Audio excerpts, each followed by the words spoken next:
Movie के start में हम दो पायलट को देखते हैं जो एक फाइटर प्लेन में वापस अपने मुल्क जा रहे थे। उनका प्लेन ड्रैगन ट्रायंगल आइलैंड से होकर गुजर रहा था कि अचानक प्लेन के शीशे पर एक बर्ड टकरा जाता है। वो बर्ड मर जाता है। जब तक ये पायलट दोनों कुछ करते हैं तब तक उनके प्लेन पर बहुत सारे बर्ड्स आ जाते हैं और बर्ड्स प्लेन के साथ टकराने से इनका प्लेन क्रैश हो जाता है। अब ये दोनों पायलट अपनी जान बचाने के लिए प्लेन से नीचे छलांग लगा देते हैं। इनमें से एक पायलट सेफली आइलैंड पर उतर जाता है, लेकिन दूसरा पायलट अभी भी हवा में ही था कि तभी अचानक समंदर के अंदर से एक बहुत बड़ा क्रोकोडाइल बाहर निकलता है और इस पायलट को निकल जाता है और वापस पानी में चला जाता है। दूसरा पायलट ये सब देखकर डर जाता है क्योंकि उसने क्रोकोडाइल को देख लिया था और वो जंगल भाग जाता है। अगले सीन में हम एक एरोप्लेन को देखते हैं जो इसी ड्रैगन ट्रायंगल से गुजरता है। इस फ्लाइट में हम लिन नाम के एक आदमी को देखते हैं जो अपनी बेटी की को एक लड़के के साथ बात करते देख लेता है और जब वो इस बारे में अपनी बेटी से पूछता है तो ये अपने डैड से बहुत रूडली बात करती है। हाँ, हमें पता चलता है कि इन बाप बेटी में कुछ क्लैशेस चल रहे थे। तभी अचानक से प्लेन हिलने लगता है जिसे देखकर लोग काफी घबरा जाते हैं।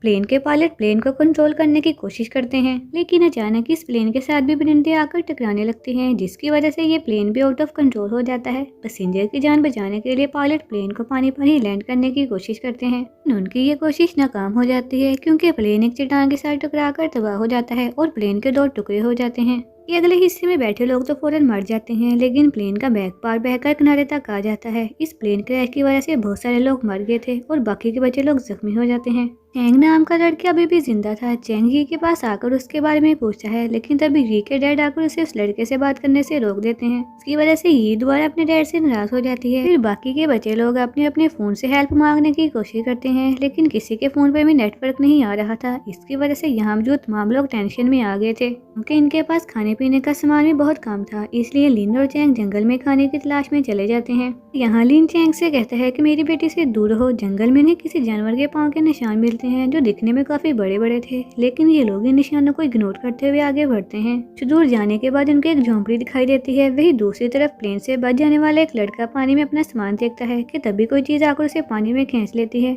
लेकिन कोई भी इस लड़के को नहीं देख पा रहा था। गिरे हुए लोगों में ली नाम के एक आदमी और उसकी वाइफ भी यहाँ पर फंस गए थे। ली अपनी वाइफ के लिए पीने का पानी लेने जाता है तो वो लड़की आकर ये से बात करती है तो हमें पता चलता है ये और उसके डैड उसकी मॉम के फनरल से वापस आ रहे थे। जब दूसरी तरफ लिन और वो लड़का इस झोंपड़ी के अंदर जाते हैं, वहाँ उन्हें बहुत सारे वेपन और एक बुक भी मिलती है। ये बुक उस पायलट की थी जिसको हमने मूवी के स्टार्ट में देखा था। इस बुक को पढ़कर लोगों को ये पता चलता है कि साइलैंड पर एक बहुत बड़ा जायंट क्रोकोडाइल मौजूद है। बात पढ़कर लिन फौरन अपनी बेटी के पास भाग जाता है। दूसरी तरफ एक पैसेंजर एयर होस्टेस से पानी छीन रहा होता है। ली उसे बहस करने से रोकता है, लेकिन वो लड़का ली से ही लड़ने लग जाता है। दोनों को छुड़वाते वक्त एक आदमी पानी में गिर जाता है और अचानक से क्रोकोडाइल इस पर अटैक कर देता है। अब तक ये लोग कुछ समझते देखते ही देखते बहुत सारे क्रोकोडाइल किनारे पर आ जाते हैं और इन लोगों पर अटैक करने लग जाते हैं और इनसे बचने के लिए ये लोग जंगल की तरफ भागने लगते हैं। थोड़ी देर के बाद जब लिन किनारे पर पहुंचता है तो उसे कोई भी वहाँ नहीं मिलता। यहाँ तक कि प्लेन से गिरने की वजह से जिन लोगों की मौत हुई थी उनकी डेड बॉडी भी वहाँ मौजूद नहीं थी। लिन वहाँ क्रोकोडाइल के पाँव के निशान देखता है जिसे देखकर वो ये समझ आता है, लेकिन यहाँ पर क्रोकोडाइल के पाँव के निशान इतने बड़े नहीं थे जितने उन्होंने जंगल में देखे थे। इसके बाद लिन अपनी बेटी को ढूंढने के लिए वापस जंगल में जाता है। यहाँ ये सब लोग क्रोकोडाइल से बचकर भाग रहे थे। तभी भागते भागते एयर होस्टेस गिर जाती है और एक क्रोकोडाइल इसे खा जाता है। आगे के बच्चे लोग भागकर एक नदी के पास पहुंच जाते हैं। ये जगह इन लोगों को सेफ लग रही थी क्योंकि ये पानी चश्मों से आ रहा था,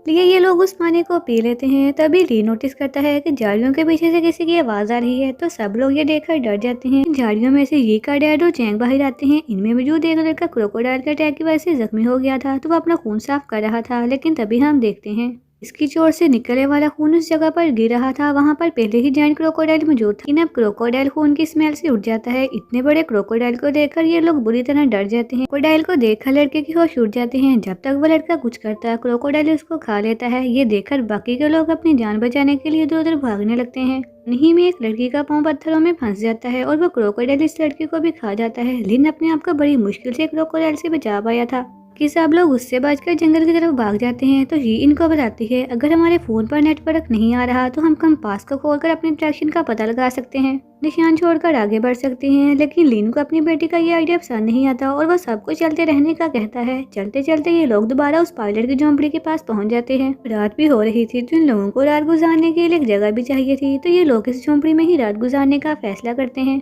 झोंपड़ी में ही को कुछ बुलेट्स और ग्रेनेड मिलती हैं। वो अपने फादर लिन को दे देती है। उन बुलेट्स का एक्सप्लोजन मटेरियल निकालकर अपनी चोट पर लगा देता है। चैंग को मटेरियल पर आग लगाने का कहता है, लेकिन इस चीज से लिन को काफी दर्द होता है, लेकिन उसका जख्म ठीक हो जाता है। बाकी सब लोग लिन को ऐसा करते देखकर उसे एक सोल्जर समझ रहे थे। के बाद रात को ये लोग प्लेन से मिला हुआ ही खाना खाते हैं और खाने के खाली बॉक्सेस को कैंप के चारों तरफ लगा देते हैं। अगर कोई क्रोकोडाइल आए तो उन्हें पता चल जाए। लिन बातों ही बातों में अपनी बेटी से पूछता है, क्या तुम स्मोकिंग करने लगी हो? लिन की इस बात पर ये गुस्सा होकर वहाँ से चली जाती है। लिन लू को बताता है, जो इनके साथ था, कि 5 साल के बाद मैं अपनी बेटी से मिला हूँ, जिसकी वजह से वो मुझसे नाराज है। इसके बाद लिन और लू रात को ना सोने का फैसला करते हैं ताकि वो चेक करते रहे कि तभी इनके ऊपर एक स्केलेटन गिरता है और ये स्केलेटन किसी और का नहीं बल्कि पायलट का था, जो मूवी के स्टार्ट में दिखाया गया था। स्केलेटन को देखकर ये लोग अंदाजा लगा लेते हैं कि किसी क्रोकोडाइल ने नहीं खाया होगा। अगर क्रोकोडाइल खाता तो इसका स्केलेटन हमें यहाँ न मिलता। अगले दिन लिन अकेले ही जंगल में खाना इकट्ठा करने के लिए चला जाता है। इसी तरफ जंगल में एक लड़का और लड़की भी आ जाते हैं। लड़की अपने फोन से जंगल की वीडियो बना रही होती है, भी उसके फोन की बैटरी डेड हो जाती है। इसी दौरान उसका फोन एक लिक्विड चीज पर पड़ता है और अपना प्रभाव छुड़वाते हुए पूरा लिक्विड उसकी बॉडी पर लग जाता है। लिक्विड चारों तरफ फैला हुआ था, तो वह लड़की लिक्विड को निकालने के लिए पानी ढूंढती है। यहाँ पर हमें पता चलता है कि लिक्विड एक स्पाइडर का है। ये और चैंग जब सुबह उठते हैं तो इनकी नजर एक जायंट स्पाइडर पर पड़ती है। इस स्पाइडर उसी झोंपड़ी पर सो रहा था जिसमें वो लोग रह रहे थे। ये देखकर वो बाकी लोगों को भी उठाते हैं। वो लोग भी इतने बड़े स्पाइडर को देखकर डर जाते हैं, फौरन वहाँ से जाने को कहते हैं, लेकिन री के डैड वहाँ नहीं थे, तो सबको उसके डैड का वेट करने का बोलती है। वो स्पाइडर कभी भी उठ सकता था, तो अब इन लोगों के पास ज्यादा टाइम भी नहीं था। ये लोग स्पाइडर से बचते हुए झोंपड़ी से बाहर निकलते हैं। वो देखते हैं लू अभी भी सो रहा है, तो चैंग इसे उठाने जाता है, लेकिन तभी इनमें से एक आदमी स्पाइडर से डरकर वहां से भागने लगता है। वो स्पाइडर से बचने की जगह उसी से ही टकरा जाता है, जिससे स्पाइडर उठ जाता है और वो फौरन इस आदमी को मार देता है। ये सब लोग देखकर बहुत ज्यादा डर गए थे। दूसरी तरफ लिन को जंगल में उनके चीखने की आवाजें सुनाई देती हैं, तो वो फौरन भागकर उन लोगों के पास आ जाता है। वो देखता है कि स्पाइडर ने उन लोगों को घेर रखा है। अब लू एक पत्थर उठाकर स्पाइडर को मारता है, जिससे स्पाइडर लू की तरफ आ जाता है। वो बाकी लोगों को छोड़ देता है। अब स्पाइडर लू का पीछा करता है। थोड़ी देर के बाद वहाँ देखते ही देखते बहुत सारे स्पाइडर्स आ जाते हैं, जिसको देखकर ये लोग काफी डर जाते हैं। लोग भागते हुए झोंपड़ी के पास झाड़ियों में छुप जाते हैं, लेकिन स्पाइडर भी इस जगह पहुंच जाता है। लिन यहाँ आकर स्पाइडर को डिस्ट्रैक्ट करता है और इनको वापस झोंपड़ी के पास ले आता है। लू भी उसे मिल जाता है। फिर ये दोनों इस झोंपड़ी के अंदर छुप जाते हैं, लेकिन तभी हम देखते हैं इस झोंपड़ी के ऊपर एक और स्पाइडर था। अचानक स्पाइडर लू पर अपने टेंटिकल से हमला कर देता है, जिससे लू बुरी तरह जख्मी हो जाता है। यहाँ पर लिन स्पाइडर पर अटैक करके उसके टेंटिकल्स को काट देता है। स्पाइडर की अटैक से लू काफी जख्मी हो चुका था, जिससे वो मर जाता है। अब वो स्पाइडर लिन के ऊपर भी अटैक करने लगता है, लेकिन कैसे भी करके स्पाइडर से अपनी जान बचा लेता है। वो मौका पाकर ग्रेनेड को स्पाइडर के पास फेंक देता है, जो इनको झोंपड़ी से मिले थे। ब्लास्ट से जायंट स्पाइडर मर जाता है। दूसरी तरफ जंगल में बाकी लोगों को कुछ फ्रूट्स नजर आते हैं, जिनको देखकर ये लोग समझ आते हैं ये फ्रूट्स ये के फादर ने ही यहाँ छुपाए थे। आगे जंगल में इनको एक छोटी नदी नजर आती है। जी यहाँ पर बाकी लोग इस नदी को क्रॉस कर लेते हैं, लेकिन जब तक चैंग इस नदी को क्रॉस करता है तभी वहाँ क्रोकोडाइल आ जाता है। तो क्रोकोडाइल चैंग पर हमला करने ही वाला था कि लिन आकर उसको बचा लेता है और वो लोग बड़ी चालाकी से इस क्रोकोडाइल को नदी में वापस भेज देते हैं। यहाँ की को अपने फादर की इम्पोर्टेंस का पता चलता है और वो अपने फादर के गले लग जाती है। दूसरी तरफ वो लड़की और लड़का जो जंगल में वीडियो बना रहे थे, वो एक नदी के पास पहुंच जाते हैं। वो लड़की पानी से अपनी बॉडी पर लगे लिक्विड को साफ करने लग जाती है कि तभी उसे पानी में किसी चीज के गिरने की आवाज आती है, लेकिन ये दोनों इस आवाज को इग्नोर कर देते हैं। यहाँ उन्हें पता चलता है कि ये आवाज उस क्रोकोडाइल की थी। क्रोकोडाइल उनकी तरफ आता है और लड़की को पांव से पकड़ लेता है, तो वो लड़की लड़के से हेल्प मांगती है। लड़का उसे क्रोकोडाइल के पास धक्का दे देता है और वो क्रोकोडाइल लड़की को मार देता है। दूसरी तरफ लिन को क्रैश प्लेन मिल जाता है, जो मूवी के स्टार्ट में दिखाया गया था।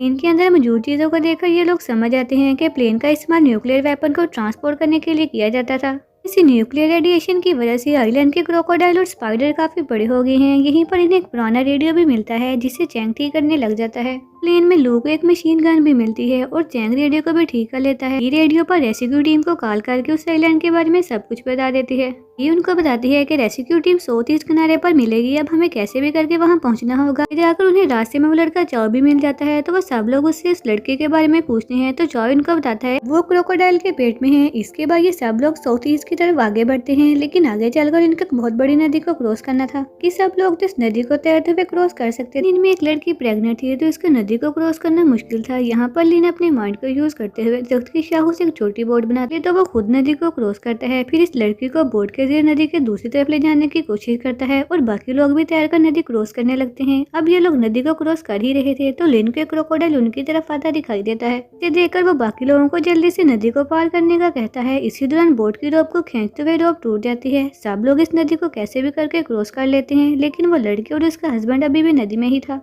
वो लड़का अपनी वाइफ को क्रोकोडाइल से बचाने के लिए खुद क्रोकोडाइल का निशाना बन जाता है ताकि वो अपनी वाइफ और बेबी को बचा सके। क्रोकोडाइल दोबारा से उन पर अटैक करने लगता है तो लिन मशीन गन से उस पर अटैक करने लग जाता है, मगर क्रोकोडाइल पर इन बुलेट्स का कोई असर नहीं हो रहा था। दूसरी तरफ चाओ भागते हुए जमीन पर गिर जाता है। उसकी हेल्प करने के लिए जाती है तो वो क्रोकोडाइल के आगे ये को फेंककर वहाँ से चला जाता है। अब क्रोकोडाइल ये पर अटैक करने ही वाला था, दोबारा से आकर उस पर शूट करने लग जाता है। कैसे भी करके ये साइड पर हो जाती है, लेकिन एक बुलेट चाओ के पाँव पर लग जाती है जिसकी वजह से वो दौड़ नहीं पाता। यहाँ लकी निकला कि उसी टाइम उसे हार्ट अटैक आ जाता है जिसकी वजह से वो नीचे गिर जाता है। क्रोकोडाइल उसको खा जाता है। अब ये 4 लोग ही जिंदा रह गए थे, बाकी के लोगों को क्रोकोडाइल खा चुका था। अब हम देखते हैं ये का जैकेट क्रोकोडाइल की टेल के साथ फंस जाता है और क्रोकोडाइल उसे लेकर अपने केव में चला जाता है। अब रात भी काफी हो चुकी थी। लिन क्रोकोडाइल के फुटस्टेप का पीछा करते हुए उस केव तक पहुंच जाता है। पीछे पीछे वो लड़की और चैंग भी वहाँ आ जाते हैं। चैंग लड़की को केव से बाहर ही रहने का कहते हैं। लिन की हेल्प करने के लिए केव के अंदर चला जाता है। लिन केव के अंदर अपनी बेटी को ढूंढ रहा था। ये उससे बचने के लिए केव के अंदर एक जगह पर छुपी हुई थी।